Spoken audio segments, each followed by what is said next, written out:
In the frontier town of Willow Creek, everyone knew about the woman in the iron cage. They called her the Giant Widow, the beast in the square, the monster that should have been hanged. A rough sign nailed to the bars dared anyone with money to come closer. It shouted in crooked black letters for all to see from the boardwalk. $10 to touch the Giant Widow. The cage sat right in the middle of the dusty main street where ranchers once tied their horses. Now it was the main show.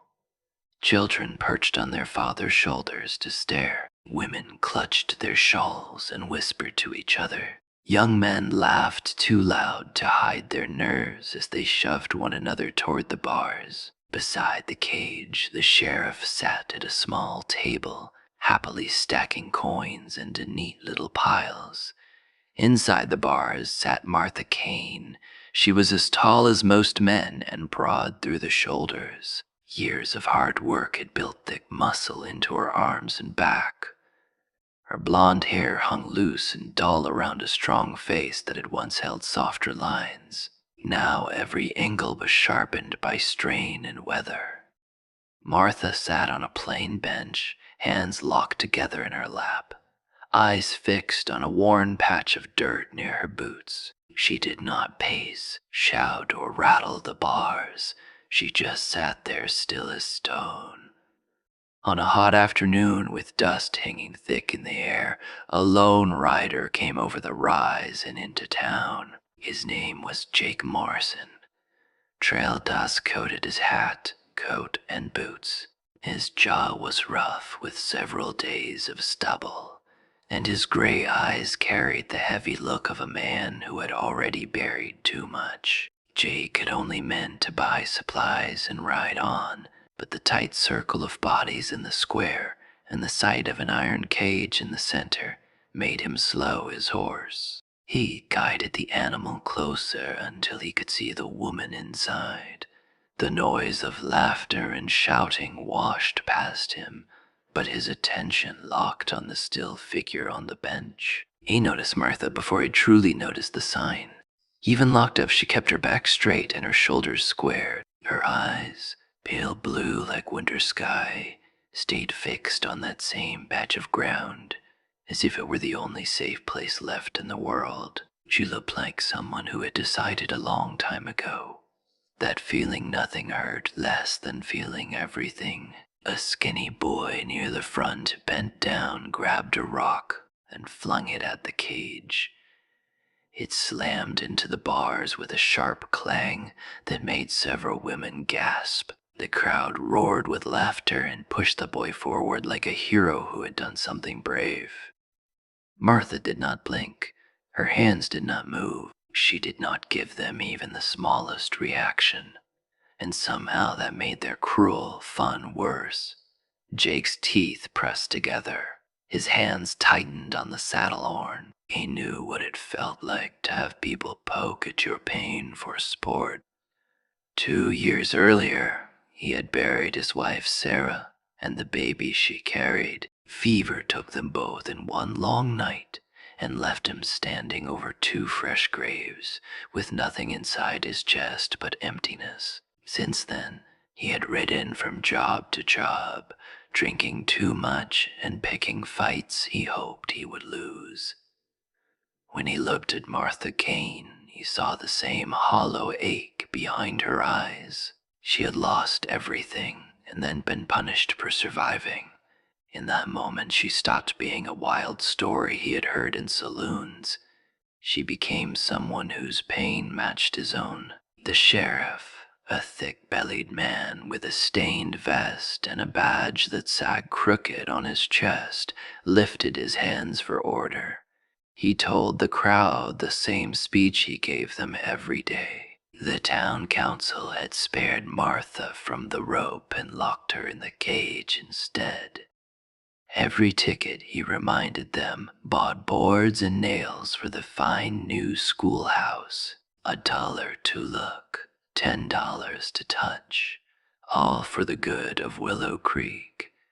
People cheered like they were doing charity instead of cruelty. If this story is touching your heart already, let me know in the comments where you are watching from and if you have ever gone through something similar. Also, tell me what you would like me to improve in future stories.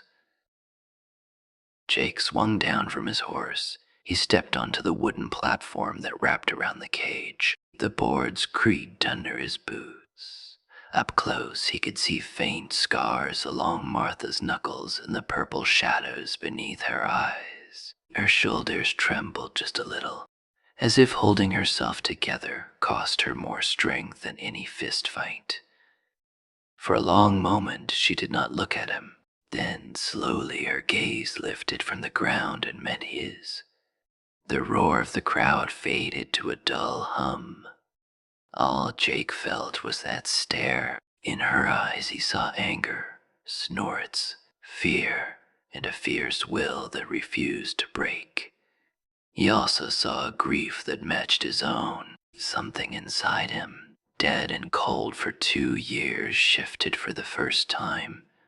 Without planning it, Jake turned toward the sheriff and asked how much. The sheriff called back that it cost $10 to touch the giant widow. Jake shook his head in a calm voice that carried across the square. He asked how much it would cost to buy the woman in the cage. Silence dropped over the town so fast it felt like the air had gone thin. People stopped talking. Even the flies over the horse roof seemed to pause. Martha's eyes widened just a little. The sheriff gave a short, shaky laugh and said she was not for sale, that she was serving her sentence. Jake answered that everything in this world had a price. He reached into his coat and pulled out a leather pouch. When he poured gold onto the sheriff's table, the coins flashed in the sunlight. It was more money than most families in Willow Creek would ever see at one time. Jake asked again, quiet but firm, "How much?"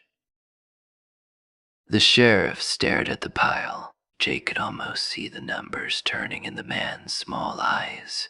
He thought about the schoolhouse, about his own pockets, about the trouble that came with keeping a woman like Martha locked up. At last, he named a figure that made the crowd gasp. $500. Jake did not haggle or argue. He counted out the coins with steady hands and pushed them across the table. $500 could buy land or clear old debts. Jake was handing it over for a stranger in chains. When the last coin dropped, the sheriff snatched up the pouch and declared the deal done. He fumbled for the ring of keys at his belt, his fingers shaking as he searched for the right one. He muttered that she was Jake's problem now and turned back to his precious coin stacks. Jake went back to the cage and knelt so his face was level with Martha.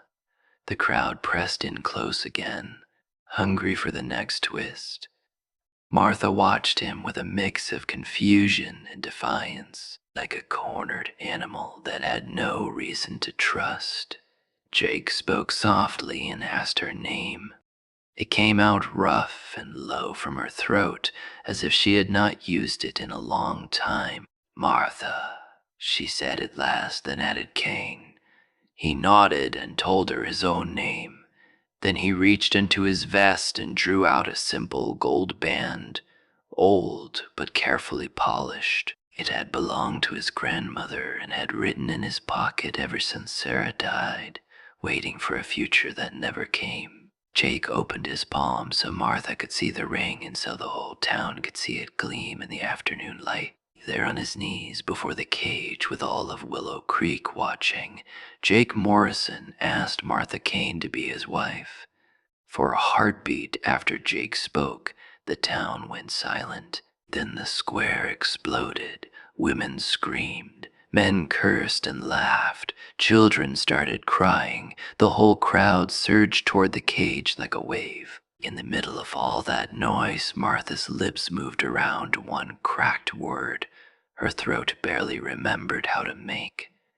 "Why?" Jake stayed on one knee in the dust. He did not smile or play to the crowd. In a low, steady voice, he told her he did not believe any human being should be locked up like an animal. He said he knew what it felt like to wish you could disappear from the world. The words were plain, but the pain behind them was real and deep. Martha studied his face, searching for the trick. Men had laughed at her before, made sport of her tears and her strength. All she saw now was a worn cowboy with tired gray eyes, a man who had buried someone he loved and never truly come back from the graveyard. Behind them, the sheriff finished scooping gold into his pouch. Greed shoved aside every other thought. He raised his voice and declared the sale complete, then grabbed his ring of keys with a shaking hand. Martha Kane, he said, now belonged to Jake Morrison. That was that. Before he could reach the lock, the town blacksmith shoved forward, leather apron strewn with soot, face burning red. He jabbed a finger at Martha and shouted that she had murdered his brother and deserved a rope, not a husband. The crowd roared agreement, hungry for more punishment. Martha lifted her head. For 2 long years she had listened while others told her story for her. Now her voice cut through the noise, rough but steady. She reminded them of the night behind the saloon when 3 drunk men had backed a grieving widow into a dark alley. She told them what those men had said about her dead husband and what they planned to do to his widow. The blacksmith yelled that she lied. Martha did not blink. She told them to ask Doc Wilson what he had seen when the sheriff dragged her into his office. Ask about the bruises at her throat, she said, about the torn dress and the blood that was not hers. For a moment, eyes slid away from her, ashamed to meet the truth. The sheriff snapped that it was enough, and that the council had already decided. He did not want the crowd thinking too hard about it now that $500 sat in his pocket. With a quick jab, he shoved the key into the lock. The heavy metal click rang across the platform. Martha had heard that sound 100 times. It had always meant more days of hard stares and cruel jokes. This time it meant something else. Slowly, she rose from the bench, unfolding to her full height until she filled the space. The nearest onlooker stepped back without meaning to as the sheriff yanked the door open and hurried away. She stepped out of the cage and onto the platform. Up close, she was nearly as tall as Jake, broad-shouldered and strong. Yet there was a careful grace in the way she moved. Like a woman used to carrying her own power, parents yanked their children behind them. Men muttered, "Beast," under their breath. Martha did not look at them. Her eyes stayed locked on the man who had bought her freedom. Jake stood and did not back away. He simply held out his hand the same way he would to a lady stepping down from a wagon. The quiet respect in that small gesture shook Martha more than all the shouting. No one had offered her a gentle hand since before Robert died. After a long breath, she put her palm in his.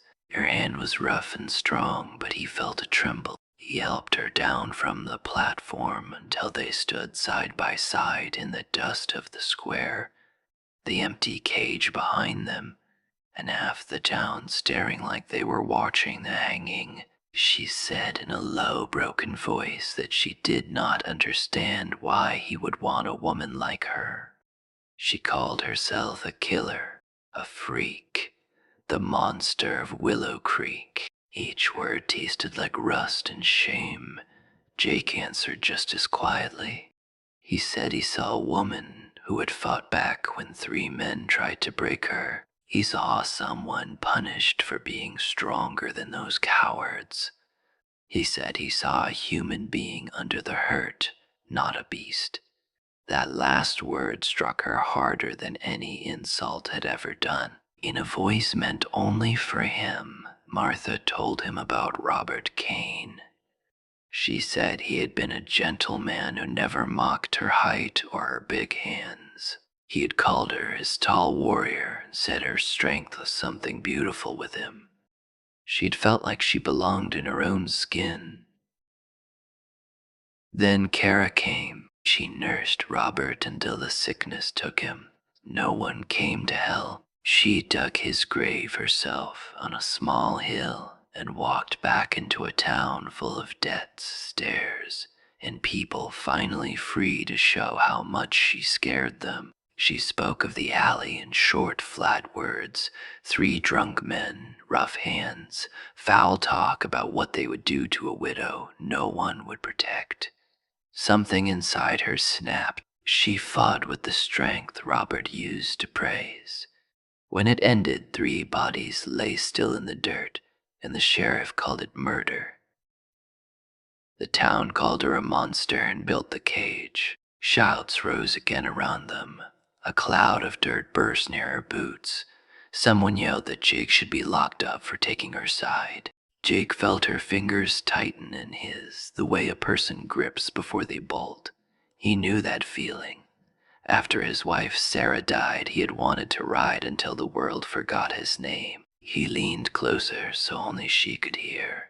He told her he meant every word. This was not pity, he said.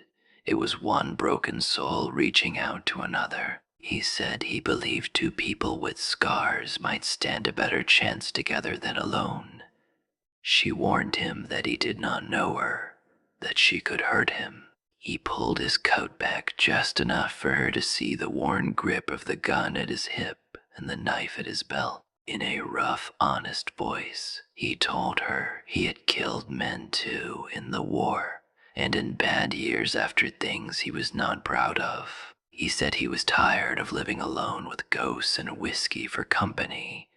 The plain truth of it slipped past her defenses. Warmth moved through her chest, strange after 2 years of cold numbness. She asked what would happen if she said yes, where they would go, what kind of life they could build when no respectable town would welcome a so-called murderer, and the man foolish enough to marry her. Jake told her about his grandfather's ranch in the Colorado Territory. Old fences, empty fields, clear water, high sky, a place worn down but quiet, far from town gossip and ticket tables.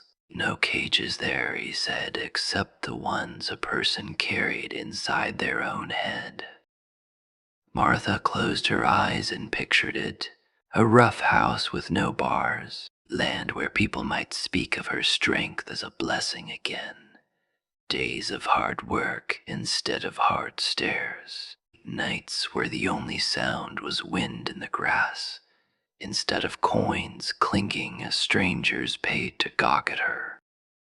When she opened her eyes, Jake was still there. He still held her hand.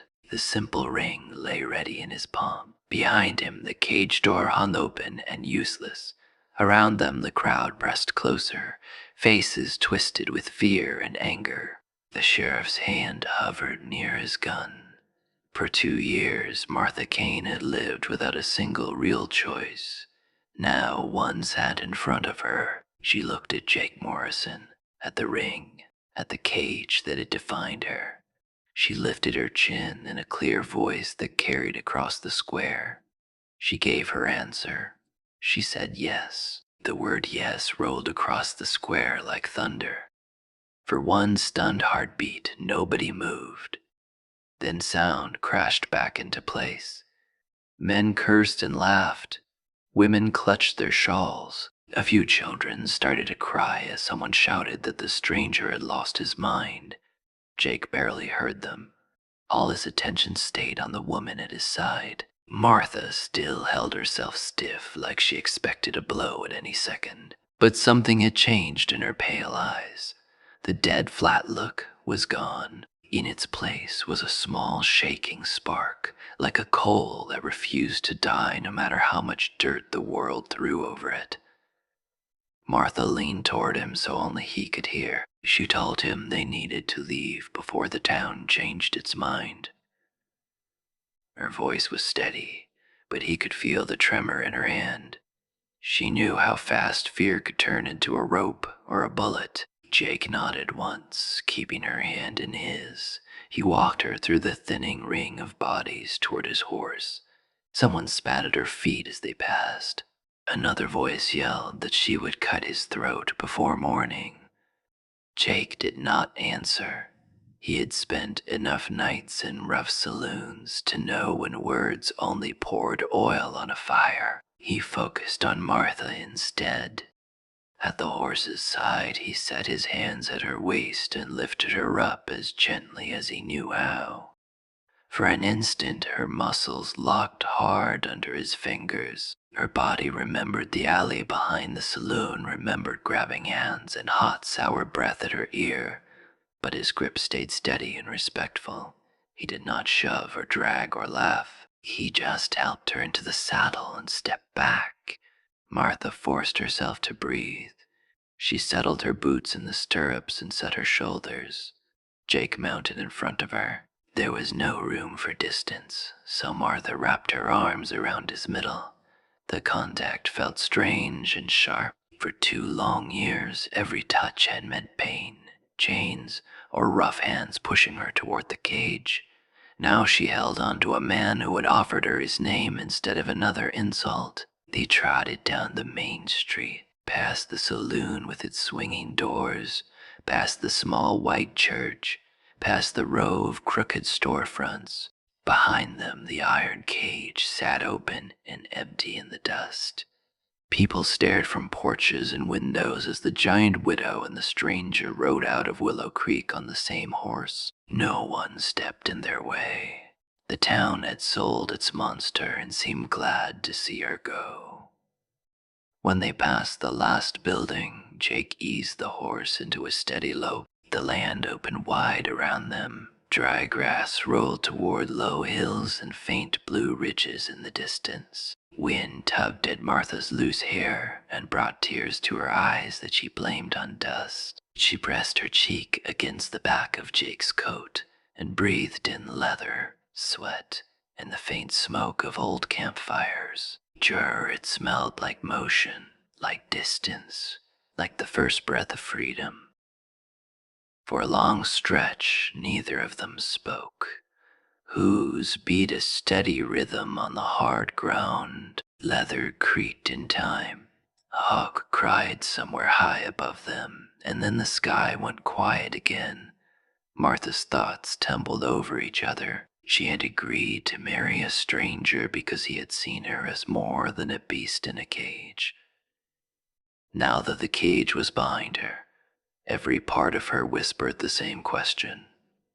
What now? At last, Jake's voice reached her low and rough from the wind. He said there was a preacher in a little town called Pine Ridge, not far ahead on the trail. If she still wanted this, they could reach it by sundown and be married that night. If she changed her mind, he would still see her set free and give her what money he could spare. She did not owe him anything. The word free made her throat tight.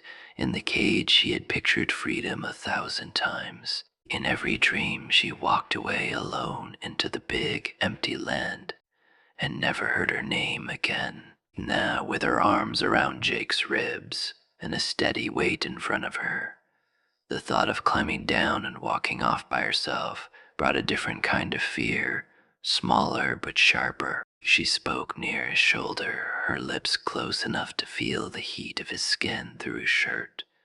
She asked him why he had really done it. She said he could have paid for one look, turned his horse and forgotten the giant widow like everyone else tried to do. Instead, he had thrown $500 on a table and tied his life to a woman half the territory called a monster.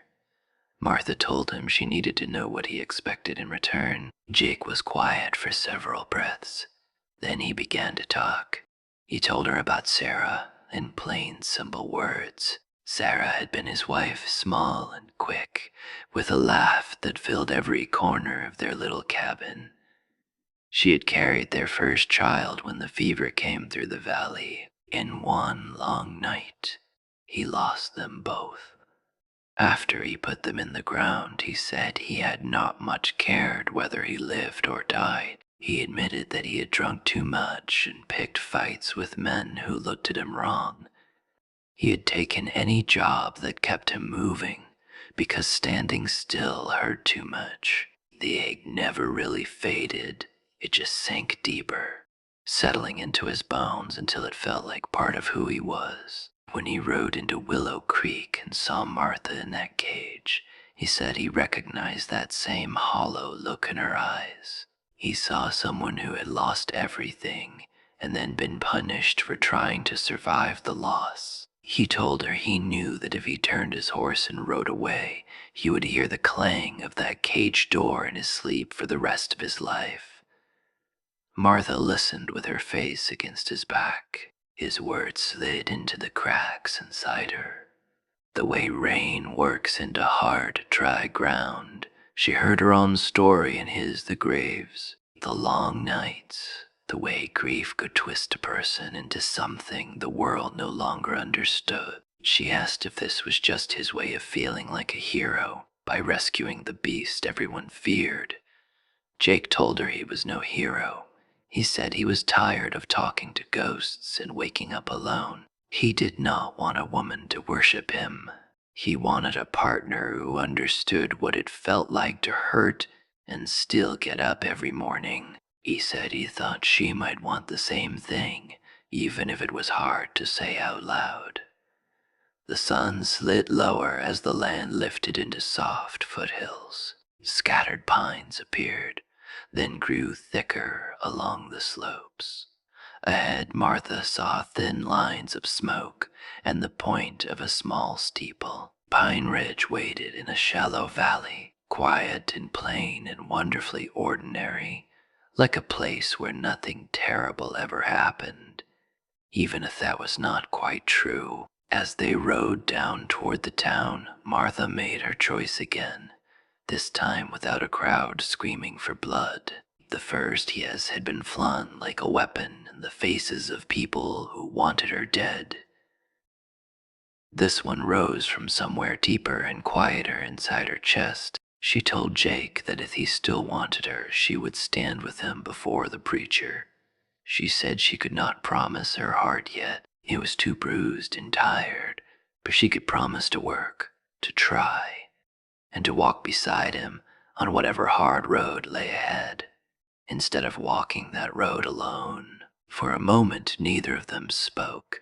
The only sound was the horse's hooves, and faintly the soft ringing of the bell from the church ahead. Martha felt something ease inside her, as if an iron band around her chest had finally loosened enough to let real air in. Jake let out a slow breath. She felt the tightness ease from his shoulders under her hands. For the first time since she had seen him on the platform, a quiet warmth moved through him. Not wild joy, but something steadier. He guided the horse toward the small white church at the center of Pine Ridge, just as the bell finished its evening call and the sky turned gold and purple overhead. Jake stopped the horse in front of the small white church in Pine Ridge.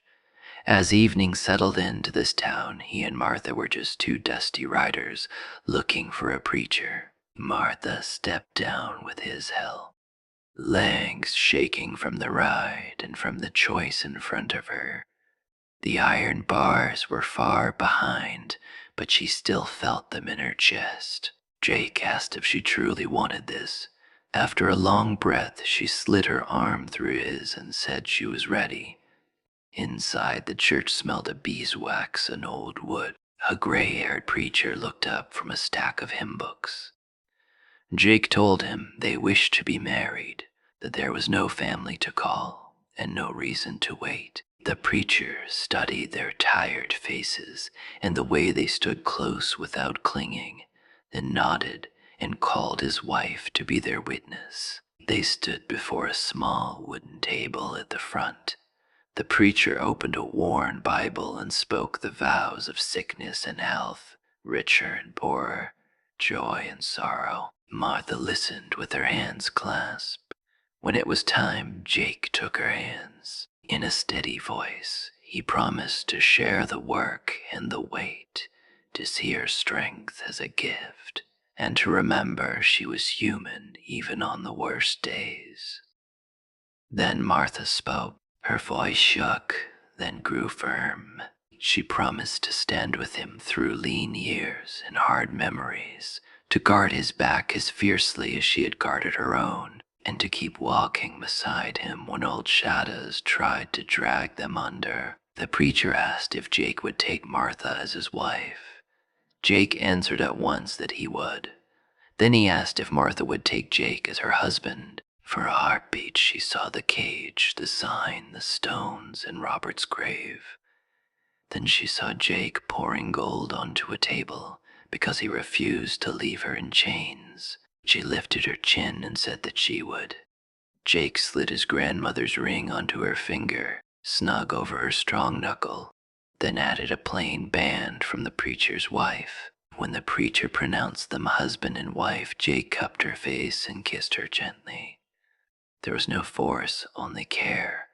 Something tight inside her finally loosened. That night they took a small room above the general store. Martha stood at the window with Jake's coat around her shoulders, looking at the dark line of hills and the quiet street below where no one shouted beast. Jake sat on the edge of the bed and told her they could take things slow, that they had time to learn each other's ways and wounds. No one had ever given Martha time before. She crossed the room and sat beside him. In a low, rough voice, she thanked him for seeing her as more than the monster of Willow Creek. He said that by saying yes, she had pulled him out of the empty place he had lived in since Sarah died, and given him a reason to look toward tomorrow. At first light, they rode toward Colorado. The trail wound through pine and rock. They shared coffee over small fires and split the chores without many words. Some nights Jake woke with fever sounds still in his ears. Some nights Martha woke, sure she heard the clang of a cage lock. On those nights, one of them would murmur a few plain words, reminding the other that the graves and iron were behind them and open sky was above. When they crested a rise and saw the ranch, Martha drew in a breath. Weathered buildings leaned near a thin strip of creek. Fences sagged and the roof needed work, but the land rolled out wide and open, held by distant blue mountains. There were no bars, no signs, no watching crowd, only grass moving under the wind and a hawk circling high. They fell into a steady rhythm of work. Martha hauled posts and feed sacks with the same strength that had once frightened a town. Here it simply meant the chores went faster. Jake repaired gates, mended fences, and coaxed life back into tired fields. On a small hill behind the house, they set up a plain wooden marker. Martha carved Robert's name. Jake carved Sarah's name and the word daughter for the child who had never been born. They stood with heads bowed while the wind tugged at their clothes. Tears came, but now they were tears of release, not rage. Here, far from the cage in the graveyard, they were finally saying goodbye. The seasons turned. Snow came and went on the high peaks. Fields greened. There were still hard days. Sometimes anger flared fast. Sometimes one of them went quiet under the weight of old memories. Each time the other reached out, and the dark did not feel so deep. Back in Willow Creek, the story of the giant widow in the cage began to fade. People found new gossip. Out on the trail, riders around campfires sometimes spoke of a tall woman and a quiet cowboy in the Colorado hills. Two folks who worked hard, kept to themselves, and watched out for each other with fierce loyalty. Martha slowly began to believe she was more than her worst day. Jake slowly began to believe that love did not end at a grave. On cool evenings, they sat on the porch and watched the sun drop behind the mountains, their hands resting close together on the rail. Their scars were still there, but they were not the whole story anymore. What saved them was not luck or legend, it was a choice. Jake chose to see a woman where others saw a monster. Martha chose to trust a stranger when every scar told her to stay alone. Together, they chose to build a life in a quiet corner of the West, proof that even the most broken hearts can find a way back into the light. If this story moved you, please hit the like button and subscribe for more emotional Wild West stories that will touch your soul.